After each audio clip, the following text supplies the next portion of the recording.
Hello, everyone. Thank you very much for joining us. My name is Matt Callison, and with me is Dr. Brian Lau. We're with the Sports Medicine Acupuncture Certification Program. We're lucky enough to be able to have this sports podcast with the American Acupuncture Council, so we want to give a big shout out to the American Acupuncture Council. Thank you very much. We have a great opportunity today that we can invite a number of top speakers in the sports acupuncture field. And today we have Dr. Michael Corradino. He's the creator and founder of Neuropuncture. It's the only complete neuroscience acupuncture system that we have here in the United States. He's been clinically practicing acupuncture for 25 years, has been traveling the world teaching a system and researching neuroscience acupuncture for the past 15 years. He's been involved in groundbreaking electrical acupuncture research and is a published author in this field. And from what we understand, he's actually working on his third book. Michael, welcome. Thank you so much for joining us. Really appreciate it. Yeah, welcome, Michael. Thank you guys so much. This is a real incredible honor. Thank you. Well, should we just jump right into the first topic? Sure. All right. Sure. So what we discussed was let's get into a conversation about neurophysiological mechanism of acupuncture. Why don't you go ahead and take it, Michael? All right. So I think on this particular topic, I think it's important to kind of plant a little flag right here of acknowledging that the language of our medicine, being, from 2,500 years ago, was our ancient predecessors and founders of our medicine observing physiological phenomena and putting it in the language and terms that they had at that date. And that the unfortunate, I believe, the very strong unfortunate mistranslations of energy and meridians, and I know that a lot of our professions like to use that, was really mistranslated by by Soleil de Morant, who was not a physician. I think that's very clear to make that point, because in my travels to China, there's strong documentation of physicians from Germany, America, and France that traveled to China in the 1600s. And the physicians, when they looked at the classics, understanding anatomy, physiology, pathology, clearly really, translated Jinglo and Mai and Qi more as breath as Qi, and pathways and channels and networks, and actually points they translate as neurovascular nodes. So when you put the physician hat on as a physician, I think that the neurophysiology understanding of acupuncture was kind of side routed because of the energetic model. But today, using 20th and 21st century medical sciences, we can absolutely understand the physiology of acupuncture. I think a lot of the groundbreaking research with functional MRIs clearly denotes that we are modulating the nervous system. We can target specific regions of the brain, specific receptors with electrical frequencies and different hand techniques, which is measured by frequencies. And we transmit signals along the neural pathways that then communicate with the entire body, because, brain being the CPU.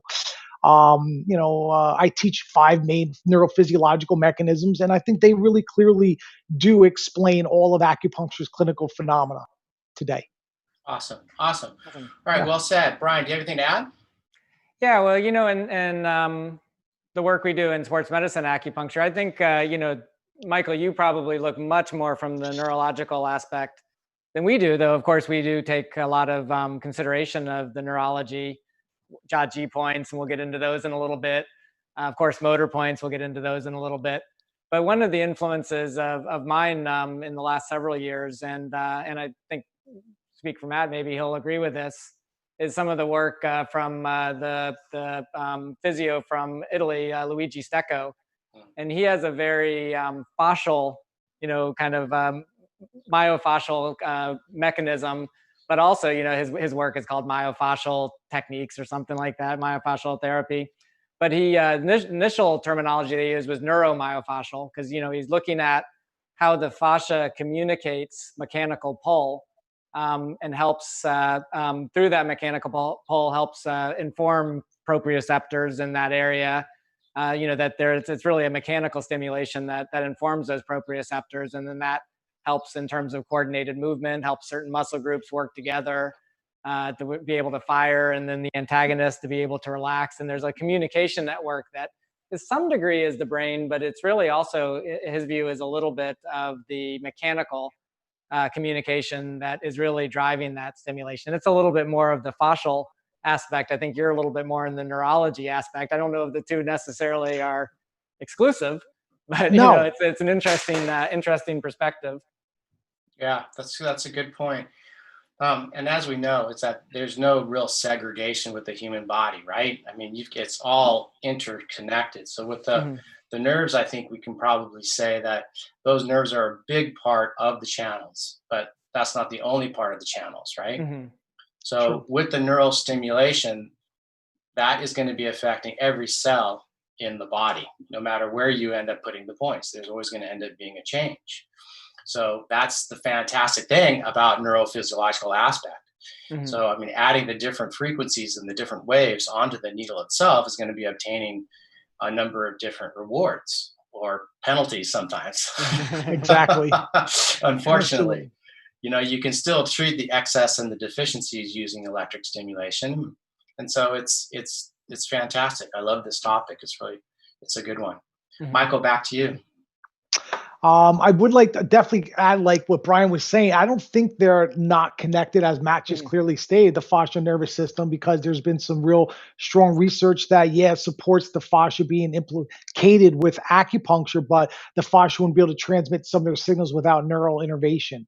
So I think there is an absolute, connection there, and that, again, in my research, I think that the neurophysiology really powerfully empowers the practitioner when they understand that. Yeah, absolutely. On all levels, right? Your primary channel, your continue channels, your Luo channels, it's all being affected. Absolutely. This is good. This is actually a good segue into points, unless, Brian, that you wanted something to add. That's exactly. I was curious about, when you're through your perspective and your work, when you're needling points, especially, in acupuncture, we have a lot of primacy of the transporting points and Xi-cleft and Luo-connecting points and the points below the elbow and below the knee. When you're working with those points, are you then thinking of what nerves being stimulated? Is that sort of your first sort of go-to in terms of the effect you're trying to achieve? 100%, Brian. That's exactly it. And the classics actually state that, right? That the chi and the pathways get closer to the surface from the elbows and those joints below, and that shows actually that we have more clear access to those nerves. We can use an example using low and source points like lung 7, Li4, both on the radial nerve, right? Bladder 58 and kidney 3. You got the tibial and surreal bifurcations of the sciatic and peroneal nerve. So I think they do lie, and they do definitely communicate, and they modulate each other. When we're looking at points, again, I look at, neurovascular nodes. The NIH came out with this wonderful study where they used an invisible marker, and they had, I think it was about like 10 practitioners mark and locate a point and then needle it and then stimulate it and took a functional MRI of it. And what they found out was that none of the practitioners found the point the same way or the same location. So it's not a point, right? It's more of a unit or a region, but there is differences from on the same nerve, different regions, right? And that's been confirmed as well, like pericardium 6 or pericardium 5. They actually have different regions and effects on the brain. So it could be at the same nerve, but they are locations, but they're not points. Yeah, I gotcha. That's I have been very curious about that. Is there something unique about the various, stream points or Jing River points? Is there something unique about those points neurologically? Like, do some of them tend to correlate with branches, where the nerve branches, or is it really just point by point? Obviously, there's something unique in terms of how they affect physiology, but is there something anatomically that you've observed that's unique about them? Li4 to lung 7 has that. Oh, I'm sorry for interrupting. Was that a question, Michael? I'm sorry. Go ahead, buddy. No, it's just for whoever. Yeah, no, Matt, I think you'll be able to probably answer this better. You both can do this, but check this out. Okay, so we know that Dachi sensations has about 8 main classical sensations. You guys are all familiar with spinal anatomy. We have the spinal thalamic tract, right? And there's 3 of them: the anterior, posterior, and lateral. There's also the spinal cerebellar tract that brings up transmissions from the exterior. And how can we affect those spinal cerebellar tracts for balance and proprioception? Is through the points on the wrist, or the river points. because those tend to actually target more the spinal cerebellar tracts. So, Brian, to your answer, I think, yes, there can be these points that do maybe affect certain spinal tracts different than other ones. And that's based on the receptors you're stimulating and where they're located. Yeah, that's really interesting. Brian, I think what I understood you say, Brian, is there actual physical conduit going from one nerve to the next? Like, for example, Xi-cleft, no, I'm sorry, like a source and Luo combination. Is that what you're talking about, Brian? No, I guess I was thinking, I'll use Jing Well points. I would assume Jing Well points being where they are, that they're at the termination of various cutaneous nerves. And that would seem like a pretty consistent. Now, how that affects in terms of communication back into the central nervous system is kind of what Michael was speaking at. But I guess what I'm wondering is so the Jing Well points are a termination of certain cutaneous nerve pathways. Are other nerves, do you tend to see a correlation that there may be at a bifurcation of the nerve, or is that really more of a point by point?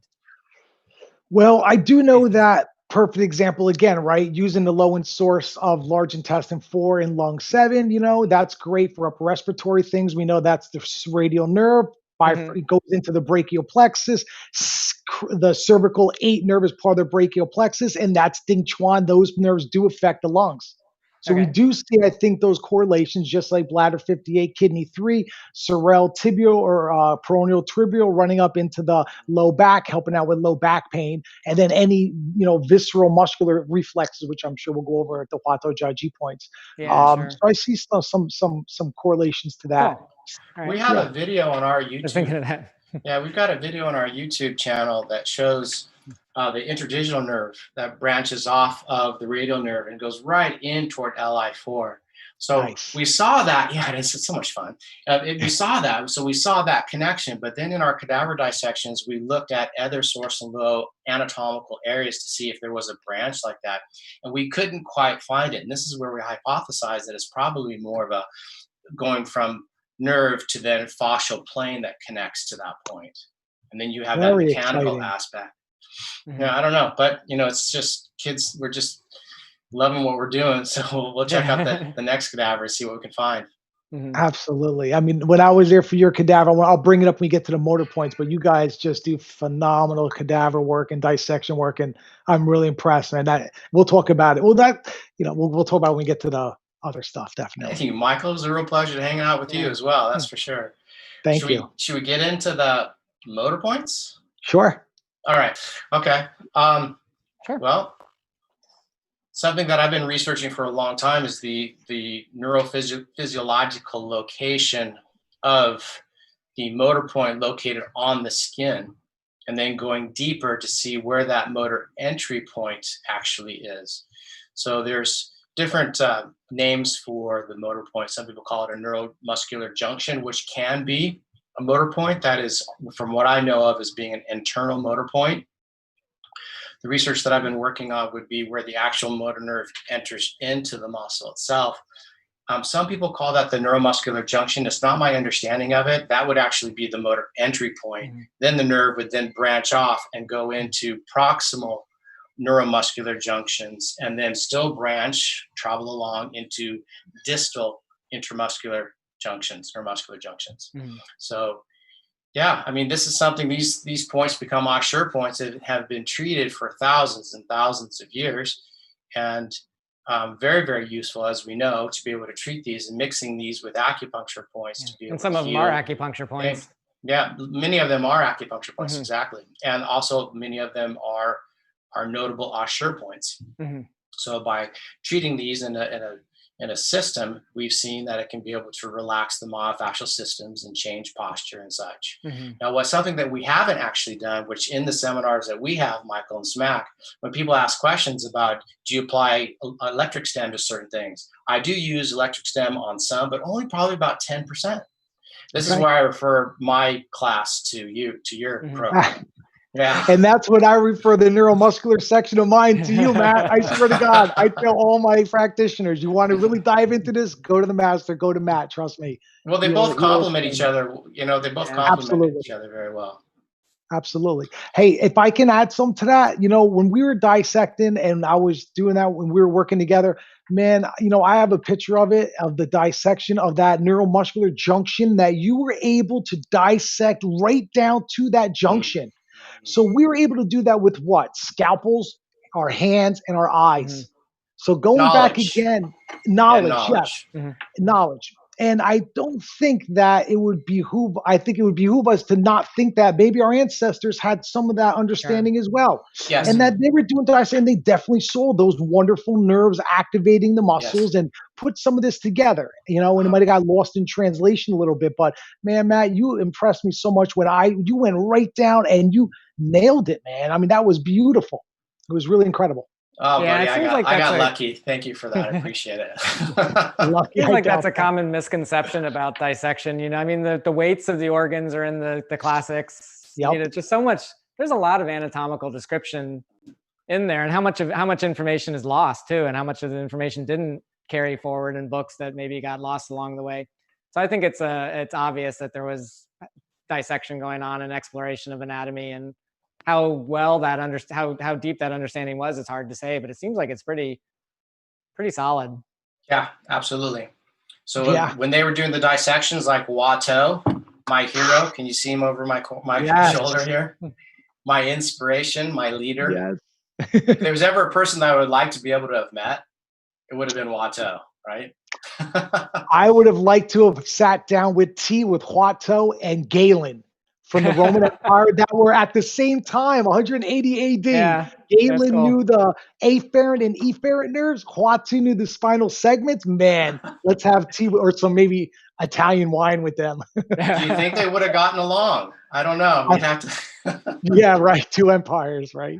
Yeah, funny. Yeah. Well, what you're saying, Michael, is when they were doing dissection centuries ago and they saw it, we call it nerves. They were calling it channels and collaterals. The main nerves and the tributaries that branch off from that and innervate the body.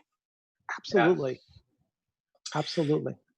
Hey, so Michael, you wanna lead off with Huatuojiaji points and why you love them so much? Oof, gosh, these are, when we get to this section in neuropuncture, when I first came across this, I just dropped the microphone. I was like, are you kidding me? Like, this was just such a beautiful explanation of our Back-shu points and how powerful they are.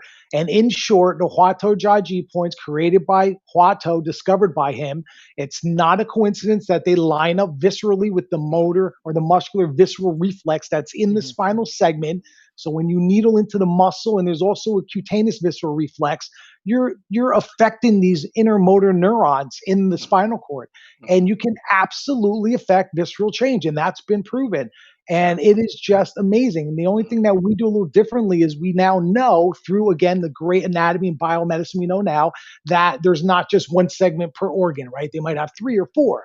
And we can really maximize that effect on the visceral function by having those deeper understandings. But man, they are just, it's incredible what he did.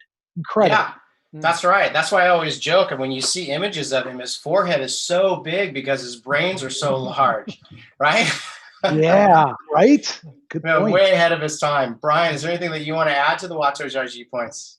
Well, they're just the reflex and that segmental relationship between. I think most acupuncturists know this, but maybe not all, because it's kind of spotty, the anatomy understanding that's taught at school. But it's the same through the sympathetic division of the nervous system, the same branch that goes out and innervates the liver, or innervates, depending on which segments you're at, innervates the various viscera to give sympathetic nervous system information to regulate those organs.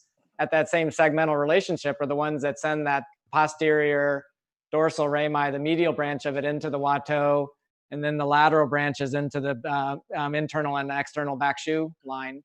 So, I mean, it's really a segmental relationship between those viscera, those organs, the muscles, and the skin of the back, and then in that coming up through the lamina for the Huatuos, and then the outer ones for the Back-shu points. And then, of course, wrapping around that same pathway and then coming and innervating the front mu points. It's neurology. Yeah. I mean, it's like, you can understand it so much better when you can see that neurology, when you can open up Netter and look at those cross sections and see the relationship between those nerves and how they would sort of have an influence on those various points, front mu, Back-shu, Huatuojiaji points. Yeah. I mean, yin-yang therapy, the classical needle technique utilizes that. It was yin-yang therapy was front mu and Back-shu. So front mu point and the Back-shu point. But then by adding the Huatuojiaji points, you can see, because it is the same nerve pathway, it'll just emphasize that needle technique. It's useful to see a cross section, I think, like in the thoracic spine, to be able to see how the dorsoprimary rami goes up to the Huatuojiaji, goes to the inner bladder line, goes to the outer bladder line. Then the anterior rami of that spinal nerve goes to the sympathetic ganglion, which, as we were discussing, stimulates the organs, right? Yeah. So, and this has all been proven. Then that same nerve goes all the way around to the front mu point, right? So you can see if there's going to be pathology, it will be facilitated. Therefore, all of those points along that spinal segment can be very, very tender. If we could be able to take ourselves in a small little car and actually drive from the dorsoprimary rami, you can actually make it to the anterior rami, say hello to sympathetic ganglion, make a U-turn, go all the way back that intercostal nerve and say hello to the front mu point. Yeah, absolutely. And there's that's amazing. And there's also, I mean, REN12, right, having such a great effect on digestion. If you're needling that properly, I believe you're on actually splitting both dermatomes of 7 and 8. So you're getting liver, spleen, gallbladder, stomach, pancreas, just by REN12. And I think that's why that front mu is such a great point for the middle jiao, right? And when you line that up with dermatomes and our front mu points, it really does show those connections that were found, again, 180 AD, which is just incredible. Michael, I have a question for you. I'm sorry, Brian, go for it, buddy. Then I'll jump in. At one point, I think there was some questions on this about needling Huatuo points, and why I particularly like those Back-shu points are great, but the Huatuo points, being that they're so protected by the lamina, even over the thoracic region, you can needle them as long as you understand and you can palpate correctly. And maybe with the exception with somebody who has really severe scoliosis, and you might lose sight of those angles. But if somebody with normal spine and you have good palpation, they're very safe to needle because you can go perpendicular and it's protected by the lamina as long as you're at that 0.5 sun. I know some people do angle. I don't know, Michael, how you do it. Some people angle perpendicular. Yeah, perpendicular is how we teach it too. Though I think you get a good result needling it medially too. But the point is that the points are very protected, and you don't have to be as afraid of depth. Like, again, assuming you have the palpation and you were taught properly how to needle it. Yes. Brian, go ahead and plug the YouTube video that we have of that. Oh yeah, we have. So we did a dissection. And we cut out, it was in the thoracic region. What was it, about T7? It was T7. We've done it 5 or 6 times, but the video that's on YouTube, I think, is at T8 or T7. Yeah, so it's in that thoracic region, and we dissected a triangle from, like, if this is the spine, a triangle out, covering like a range of 3, like T7, T8, T9, something like that. And then cut the skin away, and then the subcutaneous tissue. And then the first, the lower traps, first muscle layer, and piece by piece, so that you can fold, like a book. You can fold the skin back, you can fold the subcutaneous tissue back, you can fold the first muscle layer, second muscle layer, all the way to the deep paraspinals, and eventually seeing the lamina. And then you can see where the needle goes, putting the needle in and then folding those layers back and seeing the target tissue. Awesome. Yeah, Sports Medicine Acupuncture YouTube. Sports Medicine Acupuncture YouTube, Huatuojiaji video. It was a bit of work to do the dissection. Hey, remember, guys, when we were working together, Brian, I did the upper back like that, and we pulled the skin, that's right, the trap, the rhomboid, and then the paraspinals, and we put the needle, and it was like a I think we used a 40 or 50 length needle. And we're just tapping, and there was room, so you can really show that depending on the patient. But that was so excellent. I love that dissection. I think our acupuncture field would take off if we had more dissection as part of the standard training. I know it's expensive, and that's really where the trick comes in. But that's where we're going, right, gentlemen? Mm-hmm. Yes, that's what we're trying to be able to do in both of our programs, is to educate the acupuncture field. Absolutely. With the cadaver dissections that we do in your program, the neuropuncture, Michael, and our program, Sports Medicine Acupuncture. So this is great. And also other ones that we have. Matt, I did have something that I thought you might want to add something to, and that is, and I know we don't have a ton of time left, but I don't think it'll take long. this idea with the Huatuojiaji points and the affecting the muscle, therefore affecting the neurology, affecting the skin, but also the facet joints. I know that's a big part of the sports medicine acupuncture program in terms of the first module. If you wanted to add anything to that. The location of it, and then different needle technique at different target tissue. Okay. So if we're trying to I'm also thinking about the movement of the facets, though, for fixations, vertebral fixations. So you're wanting me to talk about vertebral fixations and needling the facet? Is that what you're saying? No, not necessarily needling the facet, but vertebral fixations, movement of the facets, and how that relates to the neurological aspect too. I'm not following you. I'm sure you're trying to dig something out of me from a conversation that we had. Sorry for being so dumb. So why don't you take it over and I'll add that in? How's that? You know what you're talking about, and I don't. In sports medicine acupuncture, we also look at the movement of the vertebral facets. It's in the first module, and we assess when the facets, when the joints are moving, when the spinal joints are moving or not moving, and how that we have a whole protocol. I don't know if we have time to go into the protocol now, but that can relate when we're working in vertebral fixations of the neck. It can relate to injuries in the arm, low back. It can relate to injuries of the lower extremities. But a lot of times practitioners are also working with visceral problems, and they're doing various mobilizations in combination with Huatuo needling, with the Huatuojiaji point needling, in combination with distal points, in combination with the whole thing. They're also going in and doing Tui-Nam mobilization to return mobility to those facets, which has a really big impact on digestive problems and really a lot of different visceral problems. Yeah, I would say that's probably one of the biggest successes that we're having with that. Thank you for dumbing that down. Now I can better join you. I didn't ask it really well, I guess. Now that I understand it, I'll say, we do very similar work in neuropuncture as well. I've been taught traditional Chinese bone setting, and I teach that to my certified members, and that's exactly a great combination with Huatuojiaji for visceral or peripheral, injuries due to those nerves. Absolutely, yeah. That's a great combo. Fixated vertebrae, sublux vertebrae are obstructions in the channel, particularly the dumai, right? And so when you got obstructions in that dumai, it's going to offset the rest of the channels. Absolutely. Nice. So getting that vertebrae back into place, however you do it, forceful manipulation or mobilizations, movement therapy, all that is going to be is important. I mean, that's how the Chinese do it, right? So they would go from acupuncture to Tai Chi, Qigong exercises, their physical therapy. Yep. Yeah. Hey, you guys, we're already at 10:28. Awesome. Is there anything else that you want to say real quick before we give our thanks again and say goodbye? I would just say that if our practitioners and our listeners open their hearts and their minds to what we're saying and do a little investigation and check us out, they're going to really have a deeper understanding, learn a language to communicate, and really get, I think, quite, just amazing clinical outcomes. And that is just, that's the bottom line. And we started with neurophysiology of acupuncture, and everything we just said and the discussion we had just illuminate all that, even bring it in historical relevance. I think that's just cements it back in and galvanizes it.